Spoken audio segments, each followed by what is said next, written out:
And welcome to another edition of the Hank Unplugged podcast. Our mission, as we've said many times, is to bring the most interesting, informative, inspirational people on the planet direct to you via conversations.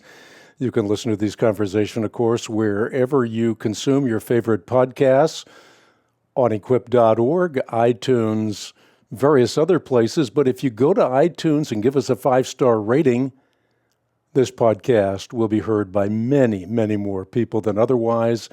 You can also share the podcast with family members, friends, people within your sphere of influence. Today, I have a very special Hank Unplugged podcast with Justin Brierley.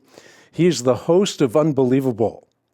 This is a broadcast and a podcast that is based in the United Kingdom, and it is the flagship apologetics and theology debate program of a great radio network called Premier Christian Radio. And for more than a decade, Justin has been moderating in-depth discussions with Christians and skeptics, as well as debates, I should say, among Christians on very critical topics. He has a background in drama, in studies in philosophy, politics, economics, all at Oxford University. He's married. His wife Lucy is a minister of a church in Surrey, England, and he is the author of a very significant book. I had a lot of fun reading it the other day. It's called Unbelievable: Why After 10 Years of Talking with Atheists, I Am Still a Christian. As host of Unbelievable, Justin has run into all kinds of common objections. Objections like, I don't need to believe in God to be a good person. Or how can God be the source of morality when the Bible is so full of immorality? And then the hands-down favorite of atheist professors, my kids have run into this one, the Euthyphro dilemma. It's, of course, named after one of Plato's famed dialogues. The dialogue purportedly puts the Greek gods and vicariously the God of the Bible on the horns of a dilemma. Is something good because the gods will it, or do the gods will it because it's good? So if we say that something is good because the gods will it, we immediately perceive a problem. Goodness, or the lack thereof, is left in the hands of capricious gods. So right or wrong, good or bad, they become arbitrary, and the gods might well have dictated, therefore, that a rape is a moral imperative because that's their opinion, that's their arbitrary perspective, despite what our intuitive revulsions might be. And if we say that the gods will something because it's good, well, we're gored by the opposite horn of the dilemma. Good and evil, right and wrong, now have become autonomous. And if that's so, the gods are subordinate. They're not sovereign. Of course, in truth, this is nothing short of a false dilemma. Perhaps I'd call it a ruse, because by saying that something is good, because it reflects the nature of God, good and evil, right and wrong, are therefore neither arbitrary nor autonomous. God wills what he wills because he is good, and what he wills is right because it is reflective of and consistent with his nature.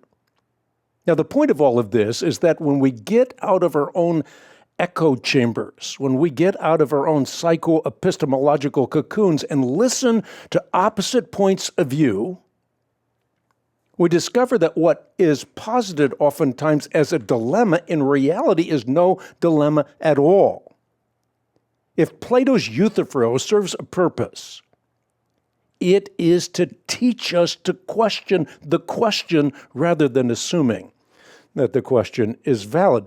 And I say all of that because this is precisely what my Hank Unplugged guest does on his broadcast and his podcast. Again, they're called Unbelievable.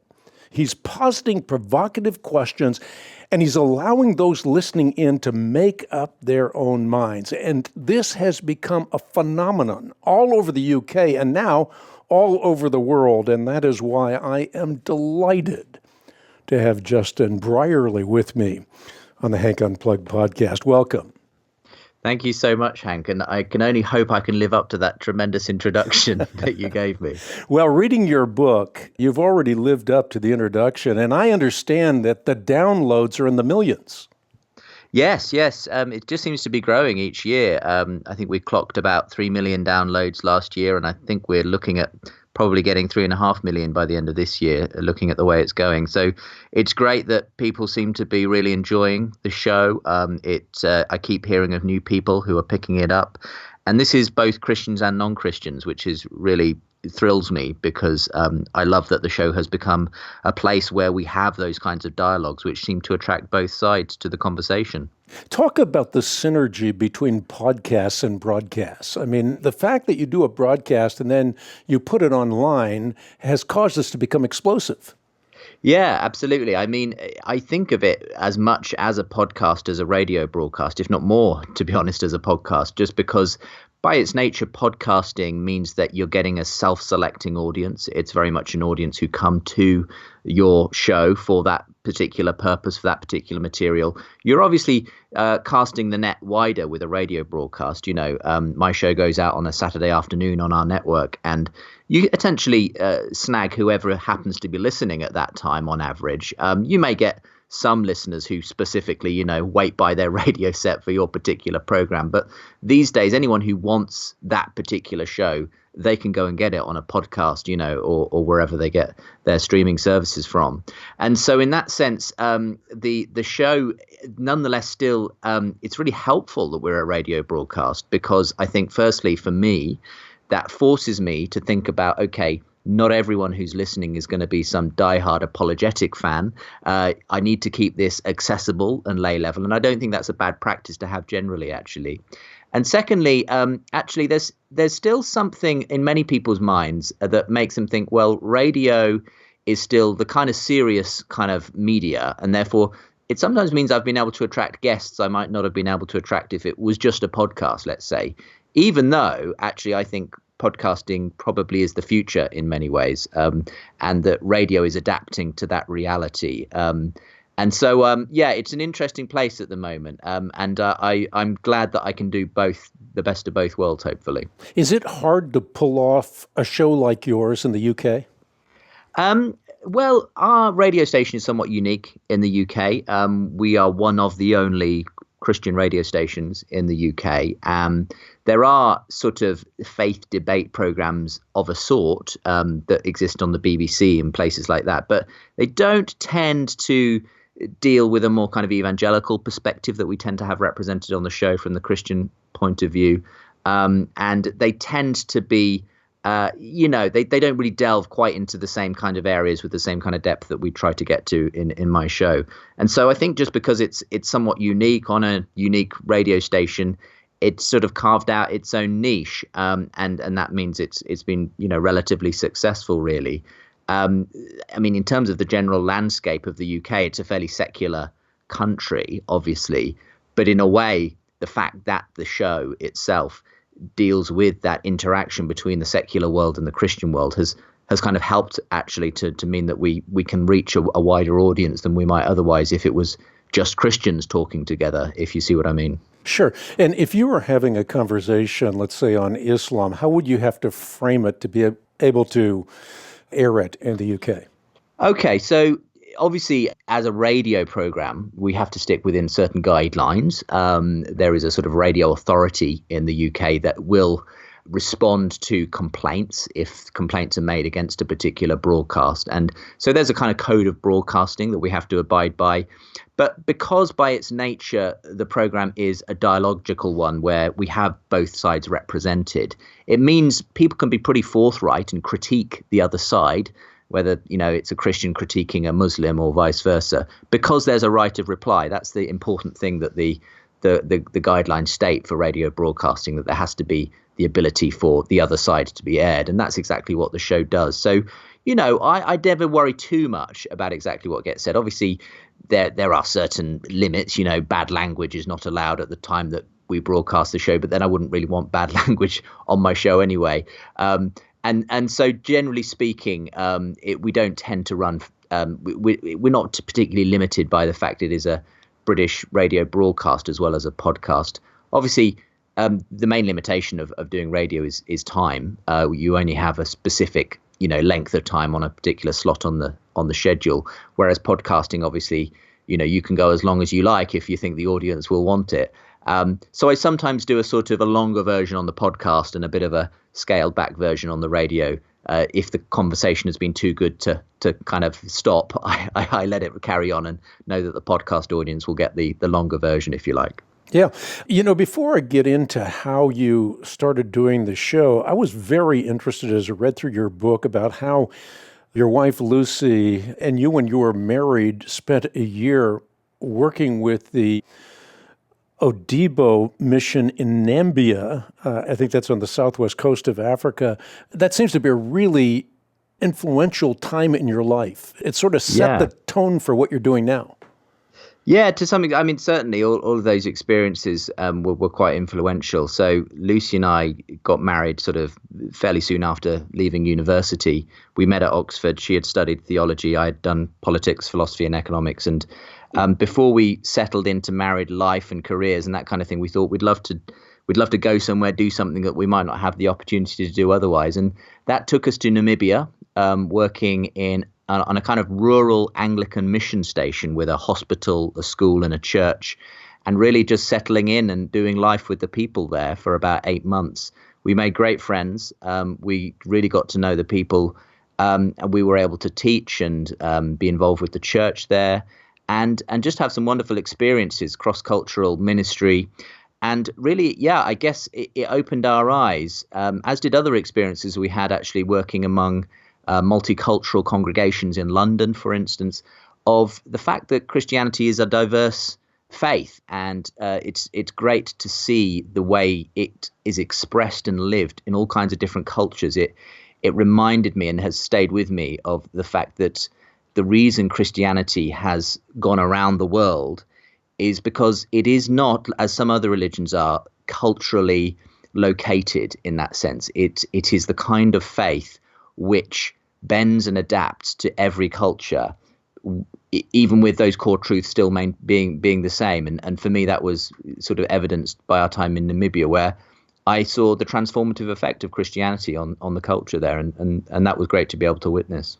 And you also, I'm sure, saw the transformative impact of having conversations. As you just pointed out, listening to another point of view from another culture, from people that don't have an orientation that you grew up with.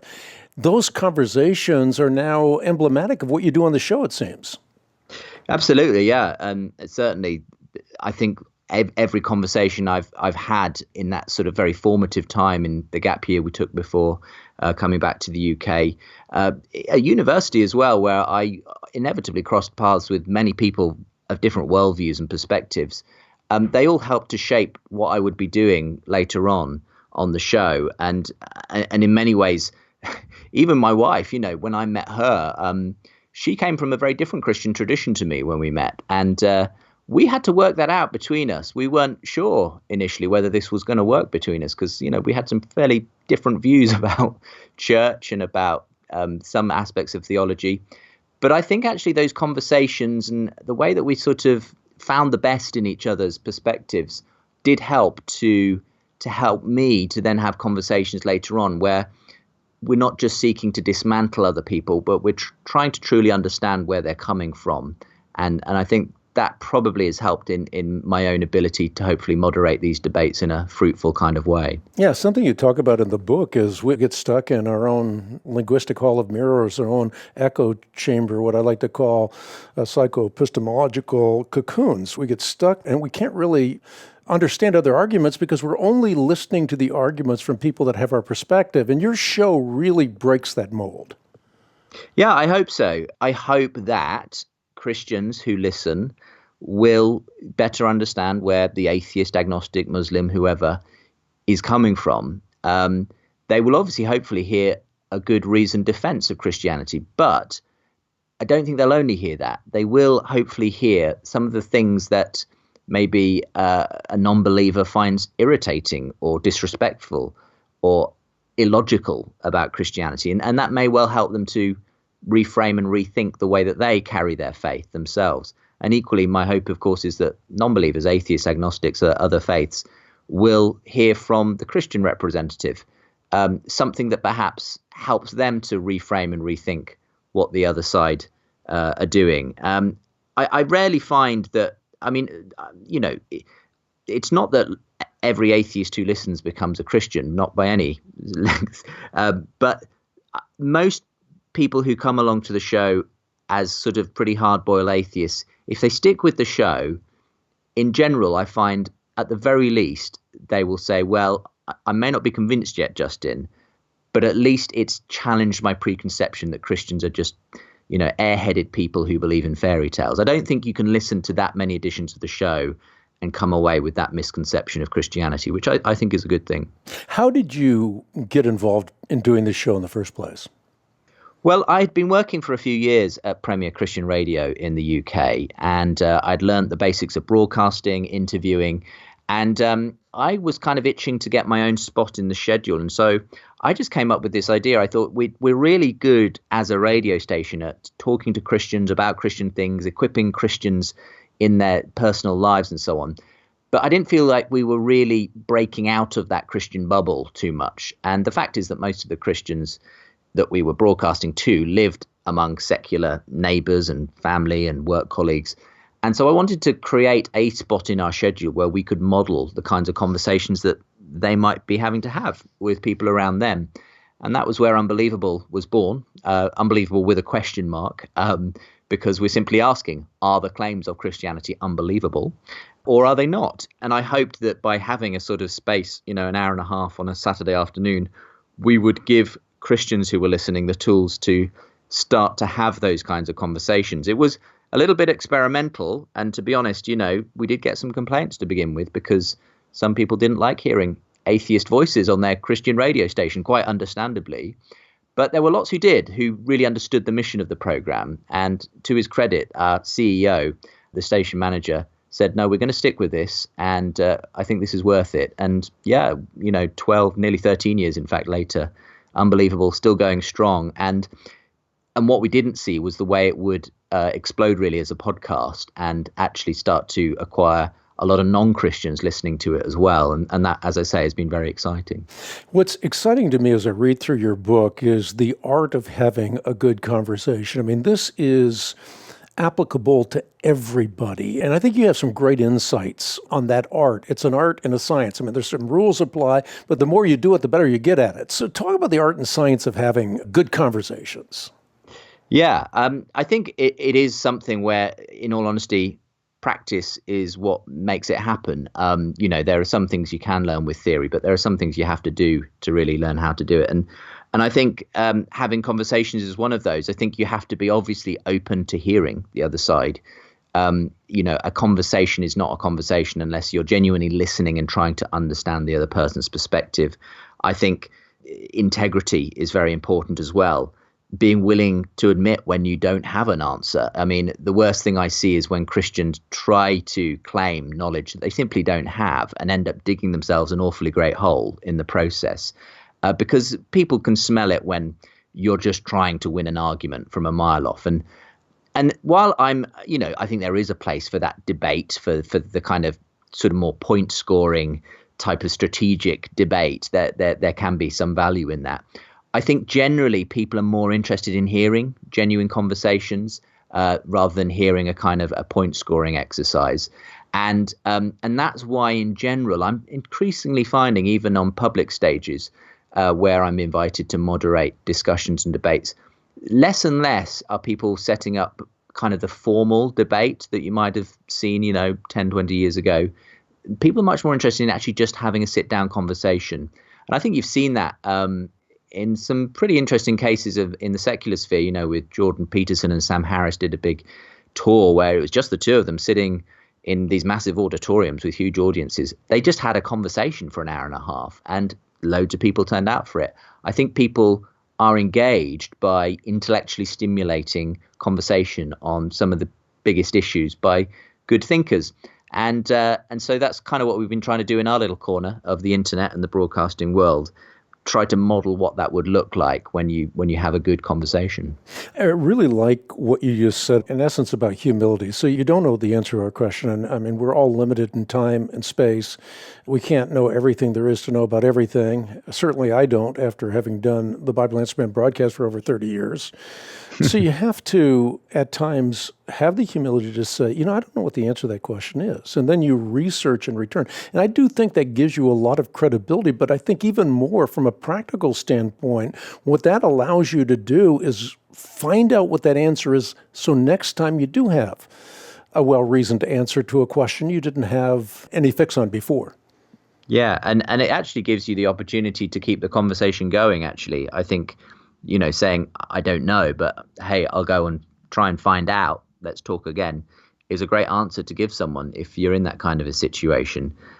Because at the end of the day, a conversation is one where you should be willing to grow and learn in the process, as well as the other person hopefully being in that position as well. So I have learned so much in the conversations I've had the privilege of moderating. I could only write the book that I wrote because I had that opportunity to sit and listen to people on both sides having these fantastic conversations. And so I think that's probably what a lot of people get from listening to Unbelievable. They come away with a much greater understanding of the issues and also the kind of people who are involved in putting them across and how to best make the case if they're wanting to make a case in one direction or the other.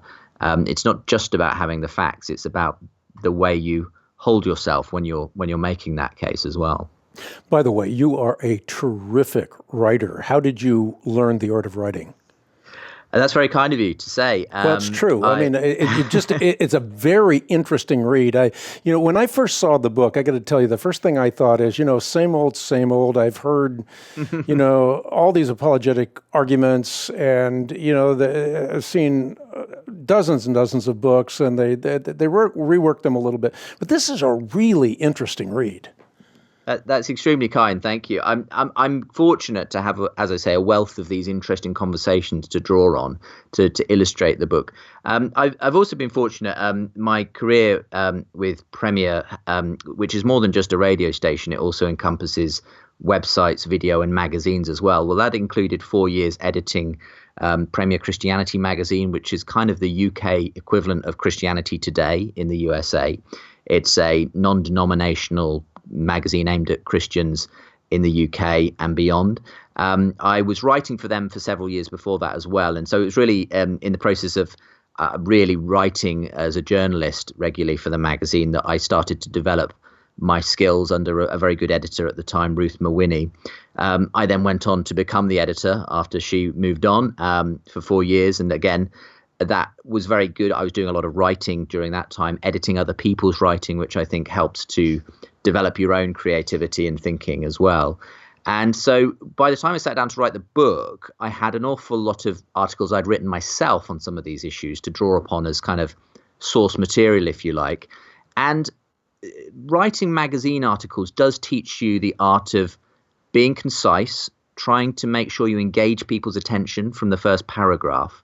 And it's quite a good exercise, actually, in simply writing chapters. Every chapter I kind of treated like a lengthy article.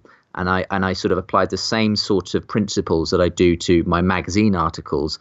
And I knew that I was writing for probably a similar kind of person as I was writing for in the magazine. And so for me, there was a very natural step from editing and writing articles in that magazine to writing this book. So I think that will help. I kind of like the story of you and Lucy and how you posit that.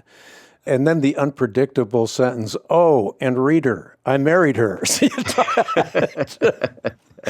Well, I'm borrowing a line from Jane Austen there, obviously. And there's a sense in which it's just a fun little, I think humor is good in writing. I think these days, you could write an apologetics book that's terribly serious and po-faced. I think it's good to just throw in some levity. Otherwise, these rather serious topics can become, a little bogged down, and it's always good to lighten the atmosphere occasionally, I think. I've seen a lot of people moderate debates, and let's say there's a Christian moderating a debate between another Christian and an atheist. Oftentimes what you have is 2 against 1. How do you moderate debates? Do you moderate them in an even-handed fashion, or do you weigh in with your own perspective? I apologize. My phone is going off in the background, Hank, but I'll press Good. on. I love it because that it's like my kids screaming in the background. I have 12 kids, and when they were growing up and I was doing broadcasts, you'd hear kids in the background.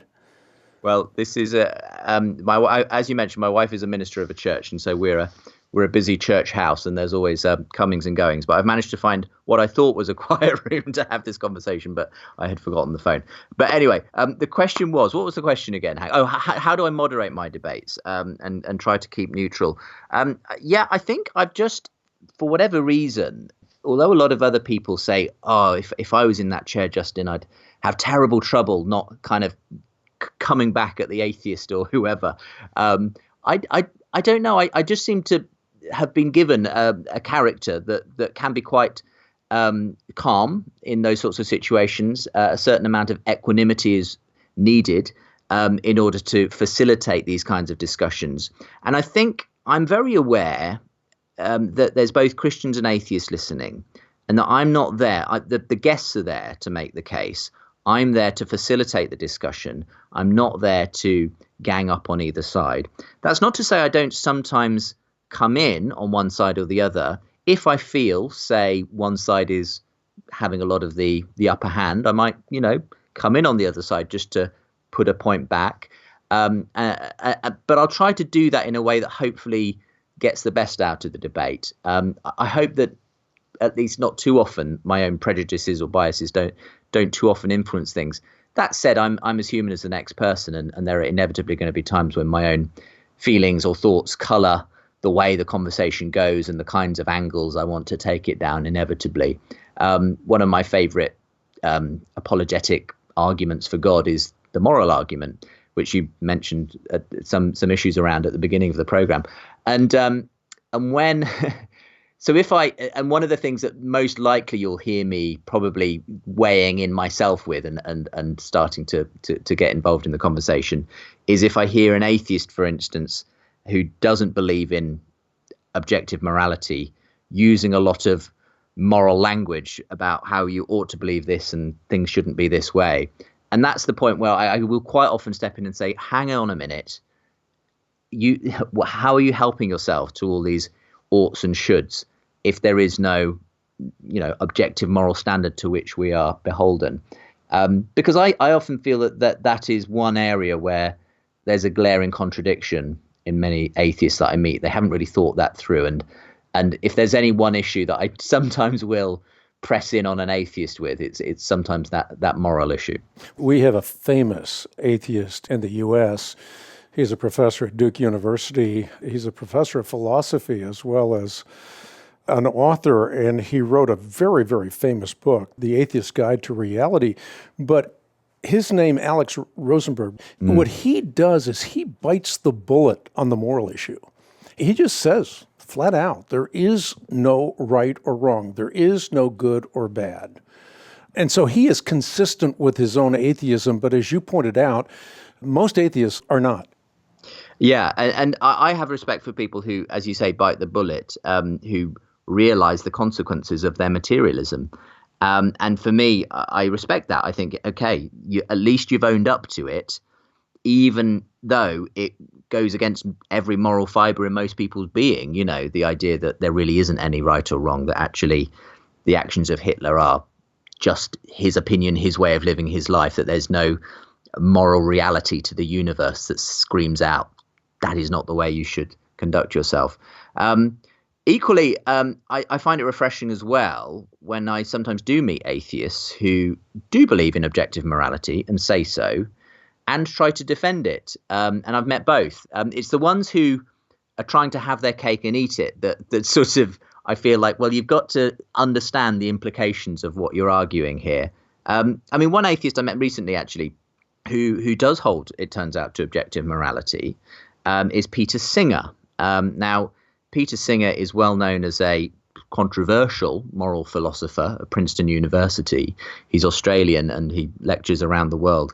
He was on the final edition of a recent series we've had within the Unbelievable show called The Big Conversation. It's a special series of video debates. And I had him on with a Christian thinker called Andy Bannister. We were debating the whole moral argument. Do we need God to be good? Human dignity, human rights. It was interesting because Peter Singer is a utilitarian. So he has an ethical framework. He believes that it's all about achieving the greatest possible well-being.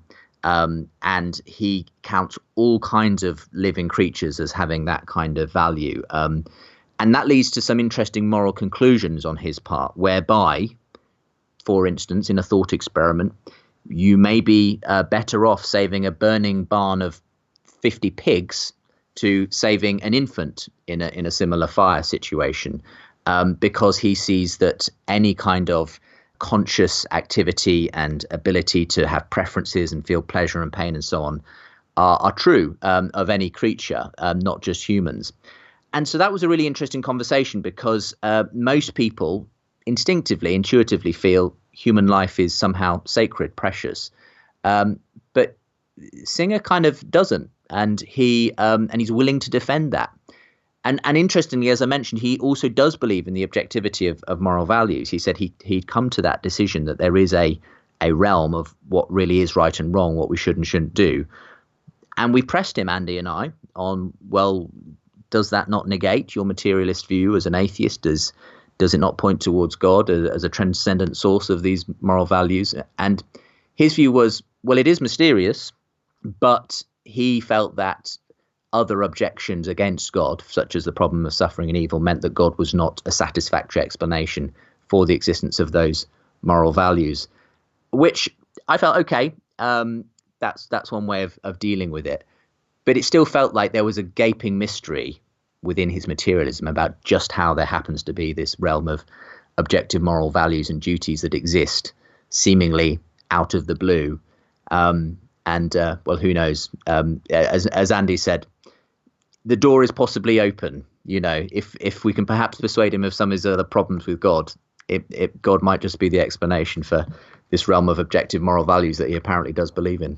Another atheist you had an opportunity to interview, Richard Dawkins, and I love the way you tell the story in the book, how you found yourself walking next to him as he was walking alongside a bike, and you had the opportunity later on to interview him, and then beyond that to interview him again.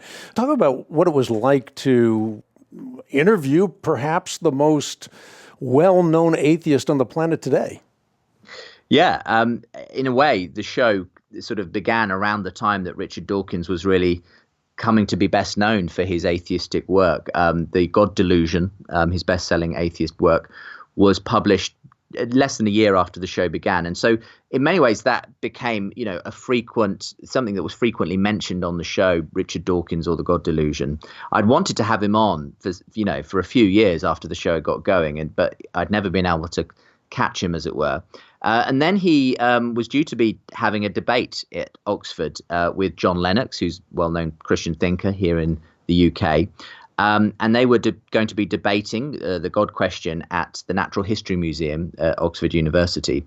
And I was able to go along and watch that debate. I had a press pass, so I got to attend the sort of press briefing afterwards. And I'd been invited to go to the after party at a nearby college. And so I thought, okay, well, maybe this will be my chance. Maybe I'll be able to bag a quick interview with him. I had my handheld recorder with me at the time. So I left the Natural History Museum, started walking down the road towards the college where the after show party was. And who should pull up next to me, pushing his bike along, but Richard Dawkins, as you say, himself.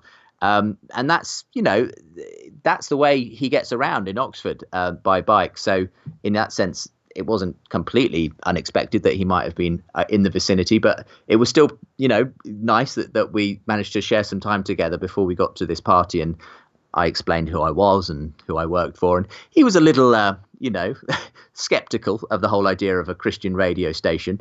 But nonetheless, he said, yes, well, I'll be happy to talk to you once we get inside. And indeed, what transpired was I was able to get sort of 10 or 15 minutes with him.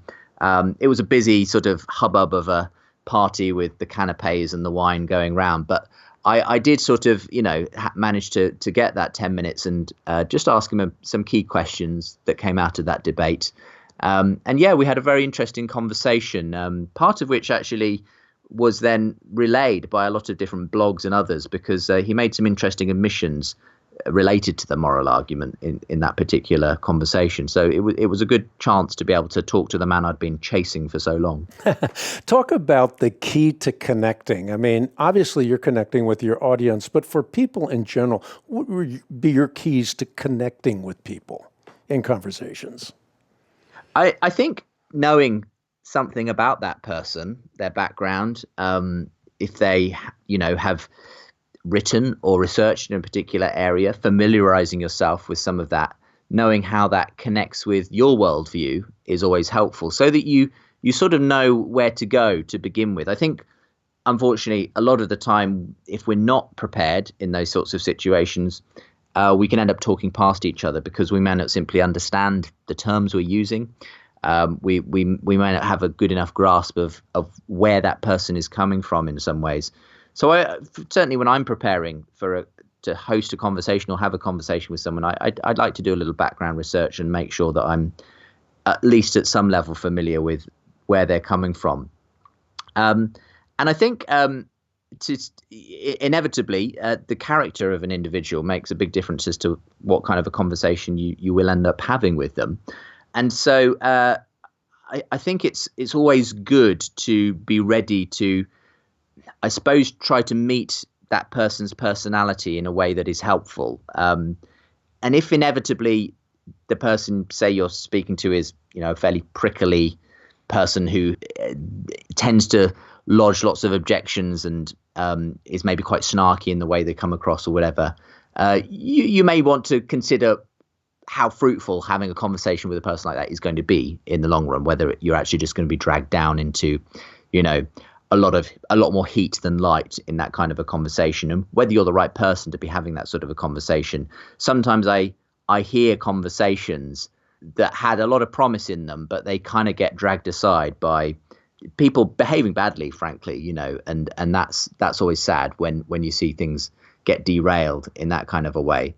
But I think where both sides can kind of agree, a certain code of conduct, I suppose, and where you can encourage an atmosphere of disagreeing agreeably, then I think you're in a better position. In my experience, simply getting people face to face does a lot of the work on that front. I think we live in an age where people have gotten used to sort of getting pretty direct and nasty online. People seem to have forgotten their manners a lot of the time when it comes to online debates on social media and so on. I tend to find that a lot of the heat gets taken out if you just get people face to face. People seem less willing to say some of those things face to face than they do behind the safety of a keyboard.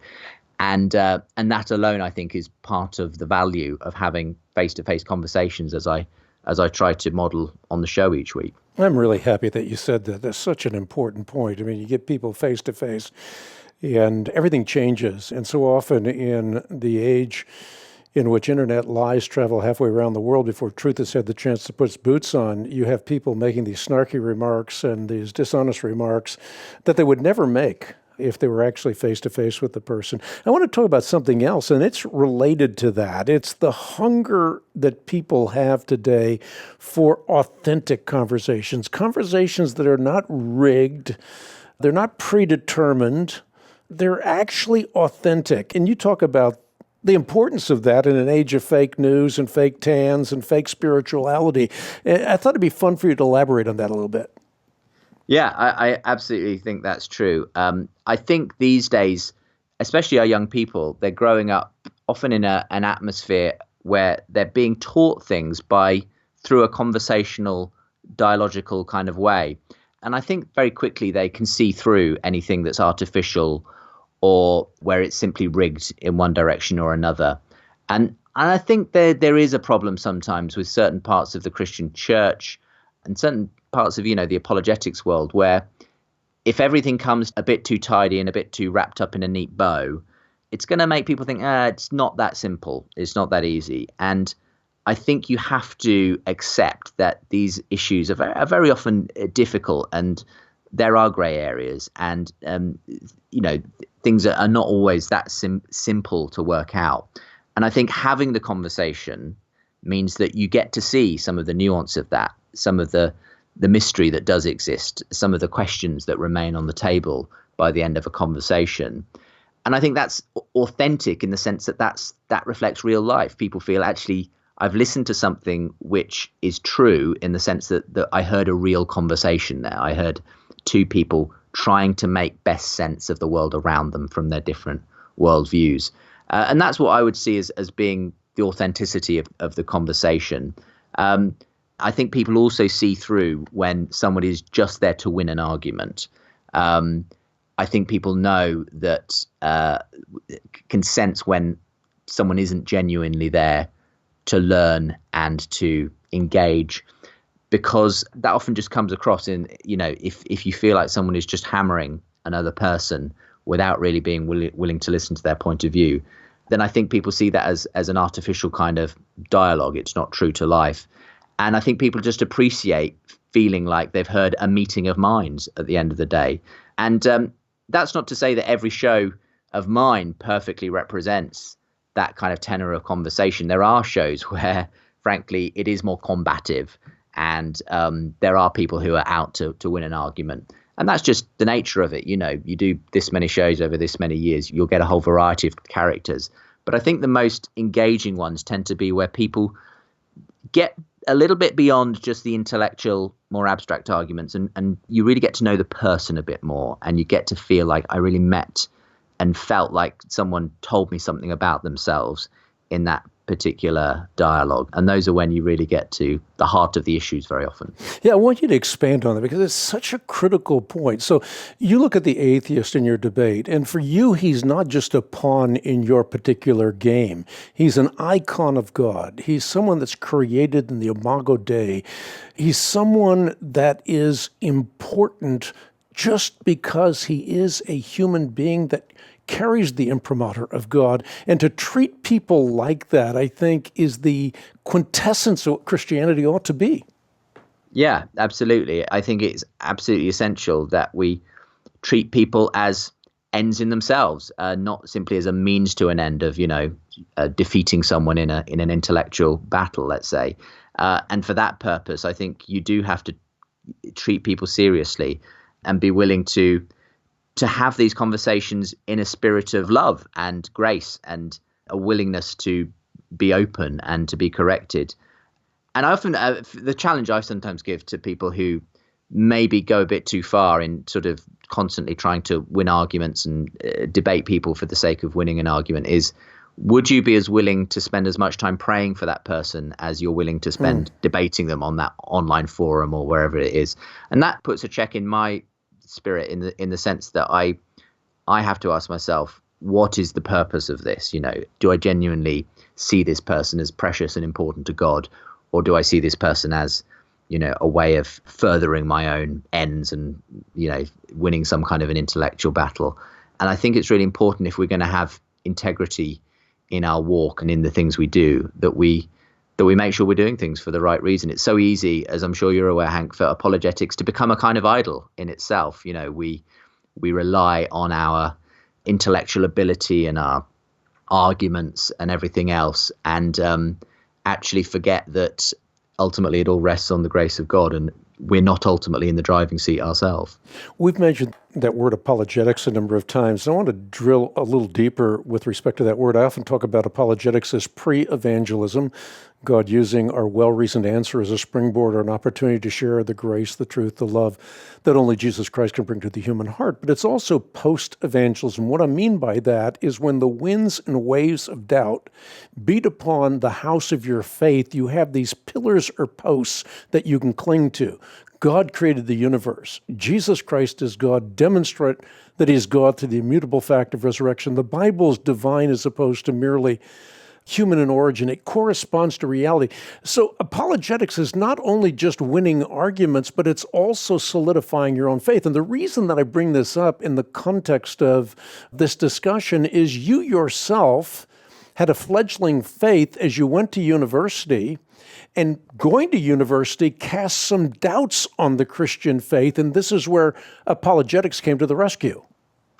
Yeah, absolutely. And, mine is probably a very typical story in that respect. I think all Christians go through seasons of doubt at some point in their lives. And yeah, probably the most significant one for me was not long after being at university, having grown up in a Christian context, having come to faith really myself in my late teens, through something that was quite experiential, really, a real awareness of God that kind of took hold of me. It was only really when I got to university that people seriously started to intellectually question my faith. And I went through a period of really questioning the whole thing and asking, well, have I just, was this all just an experience, in my head, nothing in solid reality, as it were. And I think that is where apologetics can be incredibly helpful in the right context. I think because Christianity is a faith that is based in a real place, a real time, a real person, Jesus Christ. And that, as you say, gives you an anchor point in history, in reality. And once you discover, I think, as I began to discover through writers like C.S. Lewis and others, the rich tradition of Christian thinking and intellectual activity, and I think ultimately seeing, especially, with the benefit of hindsight of over 10 years of doing the radio show and podcast, that we're all looking at the world through a certain worldview, whether we know it or not, and that actually we're all called to give an account of that. At the end of the day, we all have faith in something, and the question is, which of our worldviews best correspond to the data that is open to all of us? And what I've tried to do with the book is explain why that experience I had of the love of Christ was confirmed by the evidence that I then went and aimed to explore. And I believe that the evidence from science, from our experience of human value and morality, of purpose, of the history of Scripture, and the evidence for the resurrection, I think builds a compelling case that God, and God in Christ specifically, is the best explanation of this wide variety of data. And that atheism struggles to explain many of the things that we see around us. And so for me, the winning combination, if you like, is when the head and the heart come together in that way. I began my Christian faith as an experience of the heart, and then I discovered there was also this rich intellectual tradition that also goes hand in hand with it. And I think one without the other, if we're all intellect and no experience, or all the experience and no intellect, we rob ourselves of something very important. But when we bring them together, you have something very powerful and something that can speak to others as well. Yeah, it reminds me of the title of a book I'm writing right now, Truth Matters, Life Matters More. So I spent my career defining truth, debating truth, defending truth. But I came to find out as I traveled the world that I hadn't had an experience with truth in the truest sense, that many people that I was encountering in places that they wouldn't have had the kind of background that I did.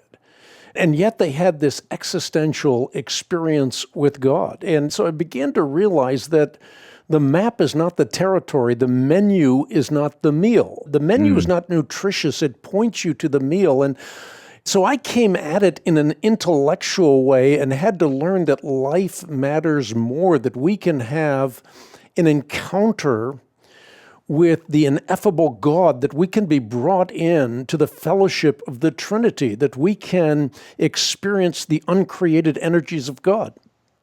Yeah, and I think we all need to find that place of humility where we realize that actually God is bigger than our particular way of perceiving him. And for some people, the intellectual journey is very important. And I meet many people, especially in the area that I work in, apologetics and theology, for whom that is essential.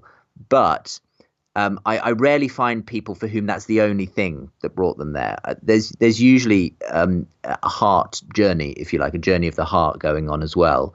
And indeed, people who meet God in many different ways. And it can be arrogant of us to assume that our way is the only way of coming to know and understand God. You sort of alluded to this already, but cash this out a little bit more for us. How is doubt an inevitable part of making sense of a person's worldview? Well, I think in our own journey, doubt is an inevitable part of the journey because anyone who is wired to be rational and to think things through is going to knock up against issues of one kind or another.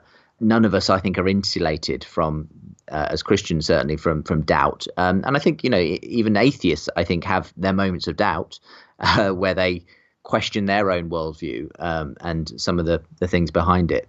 So, yeah, I suppose the problem is that very often doubt, I think, is seen as the enemy of faith somehow. And I just don't think it is. I think that faith kind of goes hand in hand with doubt for a lot of people. And faith is more often, it's simply very often about trusting the God we do know in the midst of the things we don't know, the doubts that we have. And for me, I don't see it as somehow the enemy of faith. And that was, I've had some really interesting conversations just recently about doubt. I had a really interesting pastor called Austin Fisher, who's written a book on doubt recently on the program, who has gone through, his own journey of struggling with intellectual issues and so on, and come to a place where he's found a place where he can resolve that. And we had an ex-Christian on who went through a period of doubt, which led to him losing his faith. And I appreciated both their stories. I found them both were trying to get at the truth. And for whatever reason, I find myself that I've never come across a doubt that has crippled me in that sense. I've always found that the Christian faith, most often it's a particular way of looking at the Christian faith that I perhaps thought was somehow could only be seen this way. It turns out there are different ways of looking at issues that help us to realize that actually some of the things that we think are problems turn out not to be problems.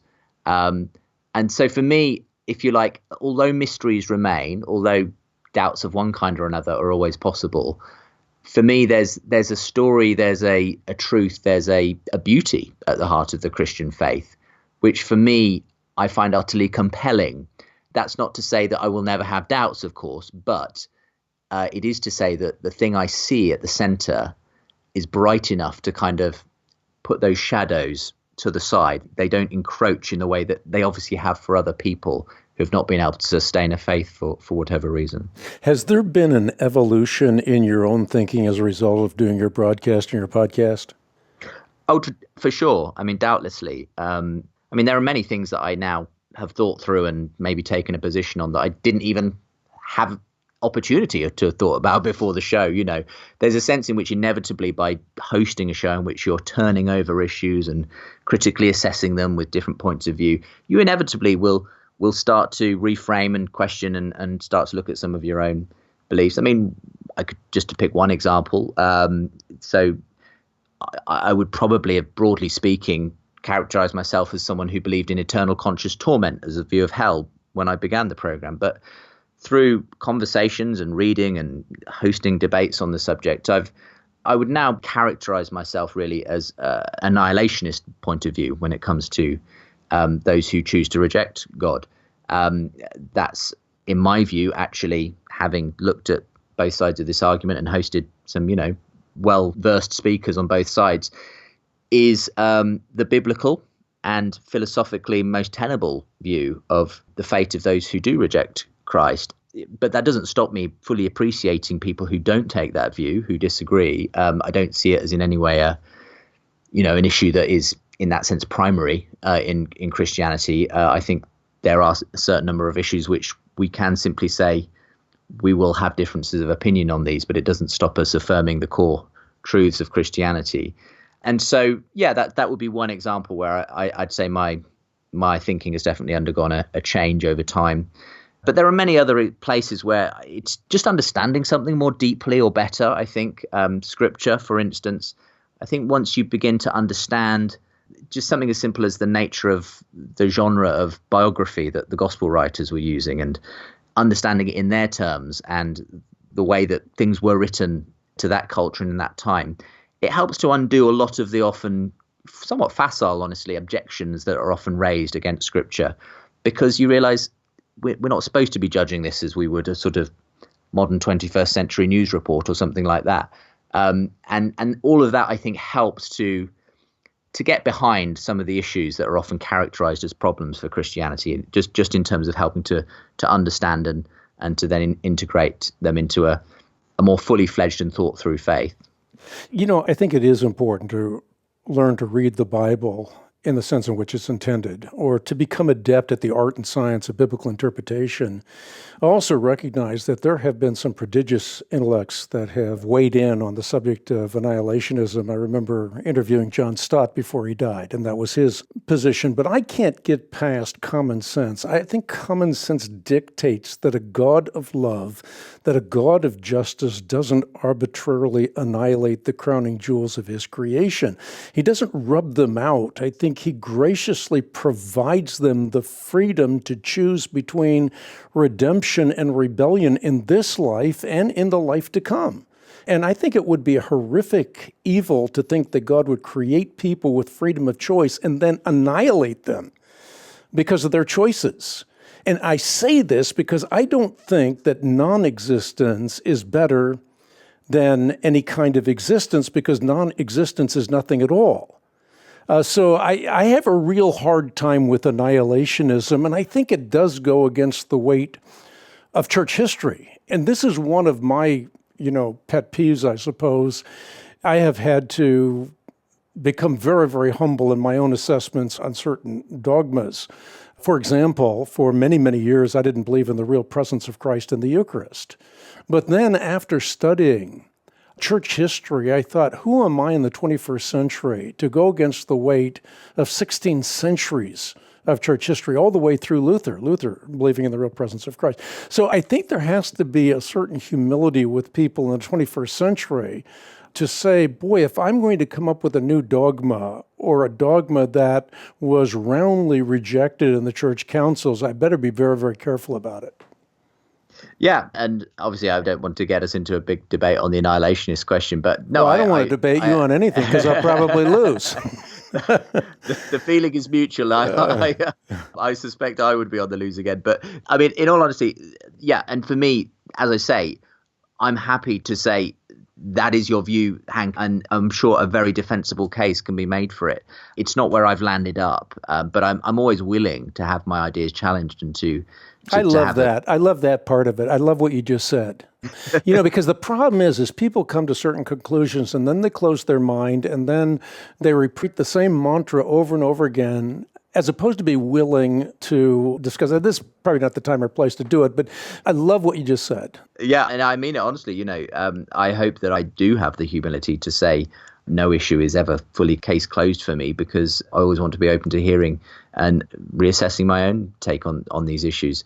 But yeah, as I say, that's just one example probably of where my thinking has changed over the years. In a sense, though, I think that there's that phrase, isn't there, that Christianity is simple enough to be understood by a child and deep enough for mystics and sages to spend their whole life wading in its depths. And for me, that's been true of my journey with Christianity. It's at one level, it's simple and compelling. On the other hand, it constantly holds out extraordinary, deep truths that you could spend your whole life examining. And I'm just very fortunate to have a career, a ministry in which I get to delve into these questions on a regular basis. Yeah, truths that you can apprehend, but you can't fully comprehend. You also have gone through an evolution in your thinking with respect to creation and evolution. Can you cash that out a little bit? Yeah, sure. I mean, again, I wouldn't say it was something that was particularly fully resolved one way or the other when I began the show. It was really through having conversations with people from a variety of perspectives that started to change my own thinking on the subject. I respect a lot of people who do take a theistic evolutionary perspective on things, and I can fully see why there are strong arguments for seeing that kind of, looking at it through that lens of a God who creates through that process. And I think there are ways of reconciling aspects of Scripture with it. I would say I've come to a point of view where I can't reconcile myself to a strict young earth creationist perspective. I'm always willing to have those discussions and debates on the show, and we do, have various different perspectives, including young earth, on the program. But for me, I've found myself more in tune with an old Earth sort of view, that there simply is a record of the Earth being old, and that the nature of Genesis, those early chapters especially, doesn't specify that they have to be read in a way that involves necessarily a 24-hour, 7-day creation, and that there's room for understanding those aspects differently. I mean, overall, I would say that, especially when you're dealing with the early chapters of Genesis, you're dealing with a genre which isn't necessarily meant to be understood in the kind of historical terms that you get from the emergence of say, Abraham, where we're obviously dealing then with a character that's meant to be understood as historical. I think those early chapters are dealing more with the why questions of who we are in relation to God and creation, rather than the exact how, the scientific questions, if you like, of exactly how things came to be. And so for me, I would see that there is, however, interesting evidence for the uniqueness of humans within the creation. And so if I'm completely honest with you, Hank, it's not something where I would say I've come to a very strict conclusion.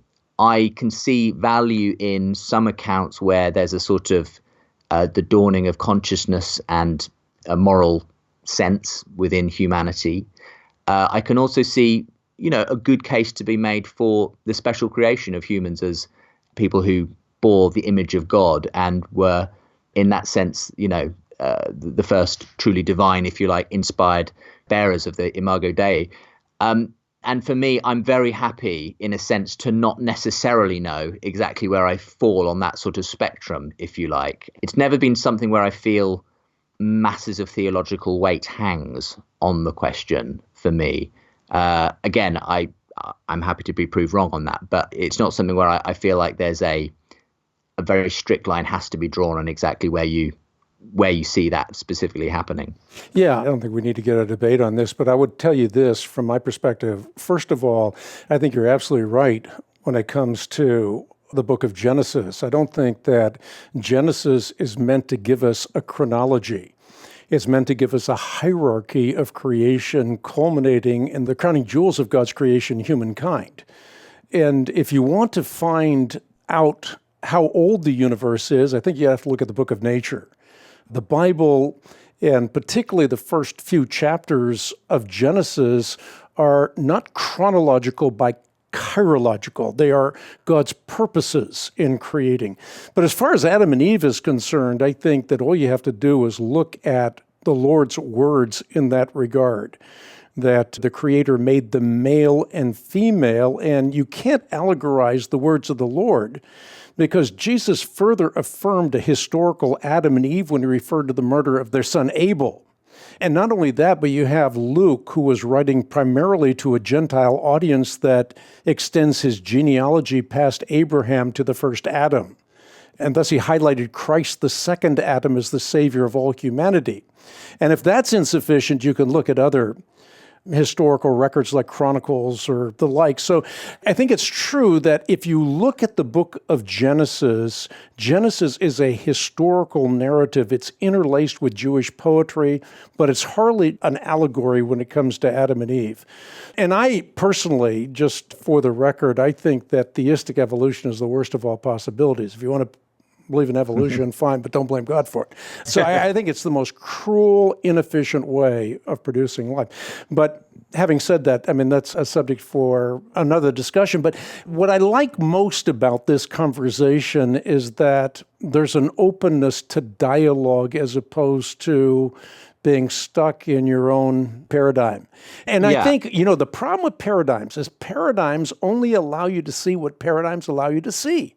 So we don't think as much about our paradigms oftentimes as we think with our paradigms, and therefore we don't listen to other people.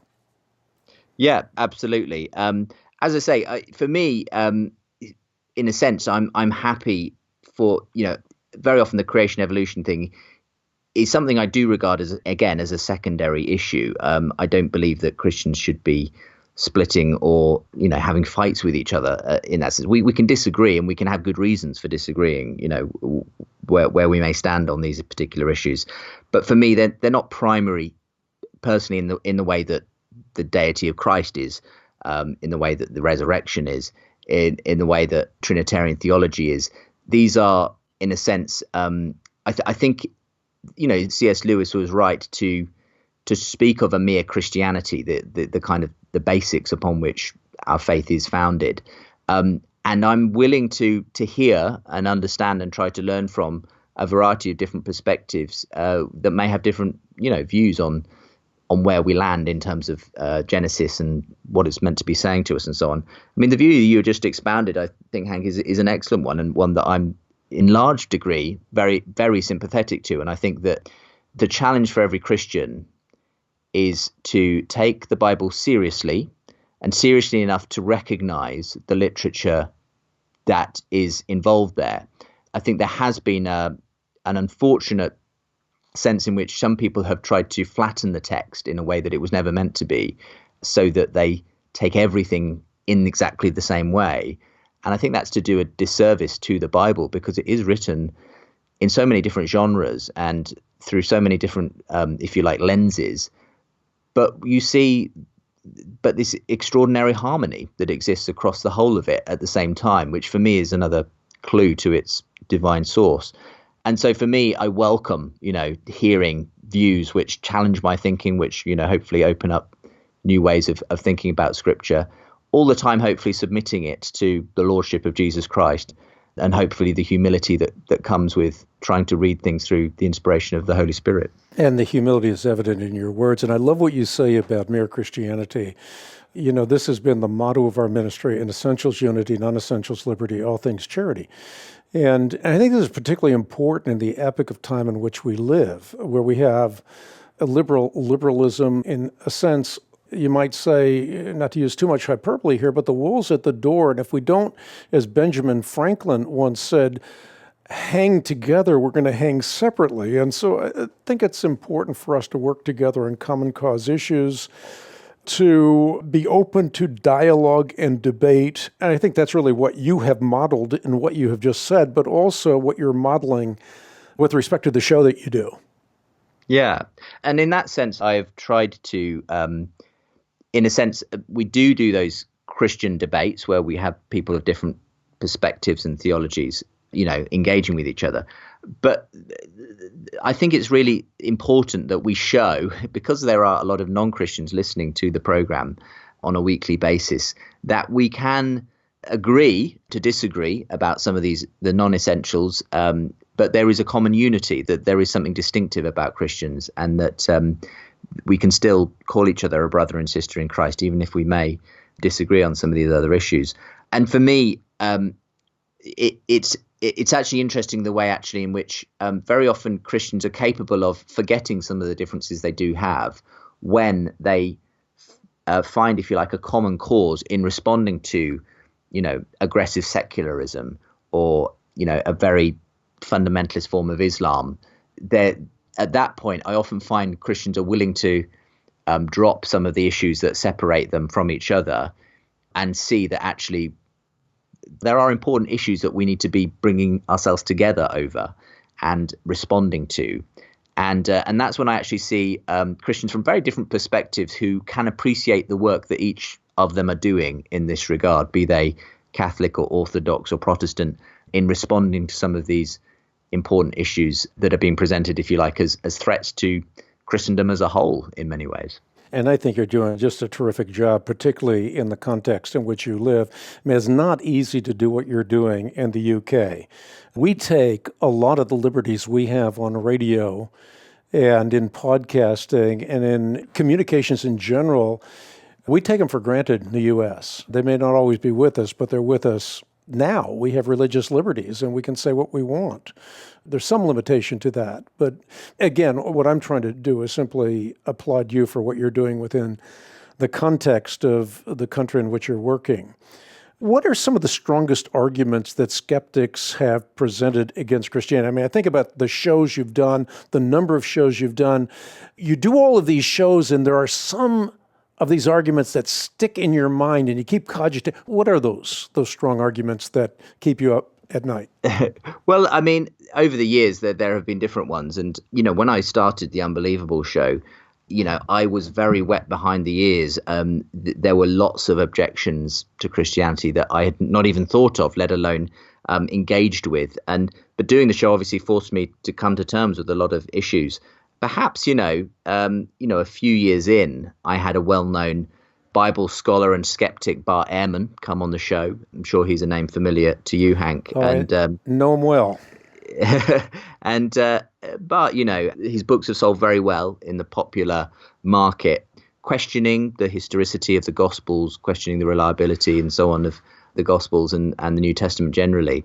And probably his best-selling book at the time that he came on to talk about some time back was Misquoting Jesus. And when I read that book, a lot of the arguments Bart put there, questioning, various aspects of the historicity of the Gospels and so on, did leave me feeling very uncomfortable. It did give me a couple of sleepless nights and questioning, how do we know that we've got the correct, words, and that these manuscripts that were copied time and time again over centuries, and all of those sorts of issues that Bart brings up. Now, inevitably, it's only really when you read the other side that you get a more balanced view on what's going on. The person I had on with him is a very good scholar from Cambridge, Peter J. Williams, who's the warden of Tyndale House in Cambridge. And he was quite the equal match for Bart. Peter J. Williams knows perfectly well the entire history of biblical scholarship and the nature of textual criticism and the various variations that we find between manuscripts and how, but he also was able to explain the art of how scholarship has been able to get us back to, 99.5% or whatever confidence in the original words of those manuscripts, precisely because we have such a wide variety of those manuscripts and everything else. And for me, that was, well, the way that Peter J. Williams himself put it on the show was, well, Bart, you're a glass half empty kind of guy, and I'm a glass half full kind of guy. There's always a way to spin these issues to either make things look terribly bad or actually to help people realize, actually, this is rather good when you consider the kind of text, what we have as evidence for text for any other kind of ancient literature of the time. And you realize, actually, the Bible, it turns out, is extraordinarily strong within its genre as a historical document. And so those kinds of journeys I've had to go on, where I have had to sort of be exposed, if you like, to the critical argument, but then gradually see, okay, things aren't as simple as are being painted maybe, or there is a particular spin that people tend to put on things. And as I've continued to engage with that whole area, I've met some fabulous scholars, people like Richard Borkham and others, who are just doing brilliant work, actually constantly revealing new aspects of the way that the Gospels are outstanding historical records of their time, and doing great work in uncovering some of the rich textual clues that help us to see that. Yeah, it's really interesting when you talk about Bart Ehrman, University of North Carolina, Chapel Hill. One of my daughters went to school there, and she was very, very familiar with Bart Ehrman and his tactics, and the fact that he's very proud of the reality that the Christians that come into his classroom, almost without exception, end up discarding the Christian faith. But he makes a lot of dogmatic assertions, like that the Bible is filled with intentional lies. It's deliberately dishonest, that it is anti-Semitic. He calls Jesus Christ a false apocalyptic prophet. All of this, however, I think, in having studied Bart Ehrman and his objections over a long period of time, in fact, I deal with many of his objections in a book called Has God Spoken? All of his objections, I think, are grounded in the fact that he is what I would call a fundamentalist on the left. There are fundamentalists on the right, and there are fundamentalists on the left. And they both have the same disease. They read the Bible in a wooden, literalistic fashion, out of which nothing but nonsense can emerge. So he says that his doubt began with the idea of the mustard seed being the smallest of all seeds. And if Jesus thought that the mustard seed was the smallest of all seeds, then he couldn't have been God, because obviously orchid seeds are smaller than mustard seeds. Well, what he's trying to do there is take a parable and make it walk on all fours, as opposed to reading the parable in the sense in which it's intended. And this, again, is a fundamentalist reading of Scripture. It's the same tact that he uses in making Jesus a false apocalyptic prophet. And the thing is, and you alluded to this, is he's had great success at it. I mean, he has sold millions and millions of books. And when you look at his objections to the Christian faith, at the end of the day, they look strong to the untrained mind, but if you spend a little time looking at the objections, they're pretty flimsy at best. Yeah, and that was kind of the conclusion I came to at the end of having this discussion with Peter J. Williams, who very helpfully kind of pointed out that in the end, after spending a whole book kind of questioning the authenticity and historicity of the Gospels, there were only 5 places in the Gospels where Barth actually outlined where there might be some question mark over what the original text said. And even in those cases, he had an opinion on what they said. So when you actually got down to brass tacks, it turned out that after so many pages of casting doubt upon the testimony of the Gospels, it turned out actually, nothing was actually in question really of any significance. And that was the interesting takeaway from that one. But I fully appreciate your comment about the idea that very often, someone who perhaps grows up in a fundamentalist viewpoint sort of then reacts in an equally fundamentalist way against it. And what they're reacting to is something that, no thinking Christian actually believes anyway. I kind of see the same thing going on with a character like Richard Dawkins, where he's very happy to dismiss derisively a kind of very naive fundamentalist version of Christianity, because that's the easy one to knock down. It's very easy to erect straw men, only to knock them down. But when presented with more coherent, nuanced, theologically thought through ways of thinking about Christianity, he struggles, and I think he prefers to have, if you like, the easy targets to demolish, because that suits his narrative quite well. But he's always dodged doing a debate with a William Lane Craig, for instance, because he knows actually he'd be on far trickier ground, talking to someone who has their intellectual wits about them in that way. A final question, and has to do with the subtitle of your book. I found it very, very intriguing. Why, after 10 years of talking with atheists, I'm still a Christian. Cash that out a little bit. Yeah, essentially, it's what it says on the tin, simply that I went into this program with the intention of trying to open up these questions. And over the years, the majority of people I've done that with on the other side have been atheists. And that what I came away realizing is that, as I said before, we all approach life through a certain perspective, through a certain worldview. And I came to realize that it's not that we Christians are somehow having to stand within our worldview and justify it to the neutral atheist, as though we're the one who holds all the burden of proof for all these strange beliefs we have in God and the supernatural and Jesus. In fact, we're all standing from within a worldview, and on average, the atheists I meet tend to believe a certain set of fairly dogmatic beliefs about life, that the universe came from nowhere and is going nowhere, that there's no ultimate right or wrong in the world, that life ultimately doesn't have a specific purpose. And I could go on to list other aspects of what are entailed by what you might call scientific materialism or naturalism. And the problem with that is that you then have to justify why you have those beliefs. And in fact, when you look at a lot of aspects of our universe, and when you look within ourselves at our moral beliefs, you suddenly start to realize, well, a lot of that doesn't seem to jive very well with the way we actually encounter life and the universe. And so I simply tried to point out all along the way that I'm not giving, iron cast proofs for God here. I'm simply asking people to consider, when you put Christianity and atheist naturalism side by side, it turns out that Christianity explains an awful lot of what we see around us. And there are some gaping holes in the account that naturalism tells us about the universe. And that it makes intellectual sense to believe this. And that those people who find themselves drawn towards the story of Christianity, the beauty of Christ, well, that's not just a feeling. That's saying something that's true about life. There's an intellectual bedrock to that as well. And we can be both a spiritually and intellectually satisfied Christian and hold our heads high in that sense.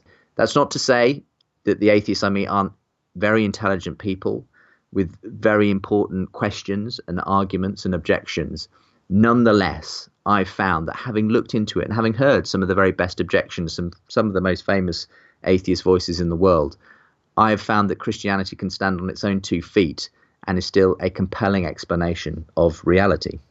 Well said. Christianity corresponds to reality. Justin, keep up the good work. I appreciate your ingenuity and your faithfulness in doing this show for over 10 years. The book is a great read. And by the way, if someone wants to order the book through the Ministry of the Christian Research Institute, be pleased to send you a copy for your support of the ministry. Check it out on the web at equip.org, or simply write me at Post Office Box 8500, Charlotte, North Carolina, zip code 28271. You can also talk to our resource consultants, 888-7000, and the letters CRI. And do remember that this is a podcast that is growing in popularity because people that listen are sharing the podcast with other people. As well, they're going to iTunes and giving us a 5-star rating, like CGH Studios, the rating 5 stars, and the comment many people have had the opportunity to hear Hank for decades on his popular radio show, now available in podcast form. Those episodes are an appetizer to the conversations on Hank Unplugged. The depth to the topics discussed on Hank's Unplugged podcast provide more of what open-minded, serious thinkers want. Thank you, Hank. And well, thank you for your 5-star rating. And again, please go to iTunes. If you love the podcast, give us a 5-star rating. This will ensure that people hear about Justin Brierley even more than they've already heard about him before. And of course, all the other fantastic guests that we have. We keep getting just the most incredible people on this podcast. It's fun for me to do because of the people that I'm interviewing or having a conversation with. So once again, thank you, Justin. Thank you so much, Hank. It's been an absolute delight to be with you today. Well, you've been wonderful. And do remember to tune in to the next edition of Hank Unplugged and look at the large archive of Unplugged podcasts at equip.org. So long for now.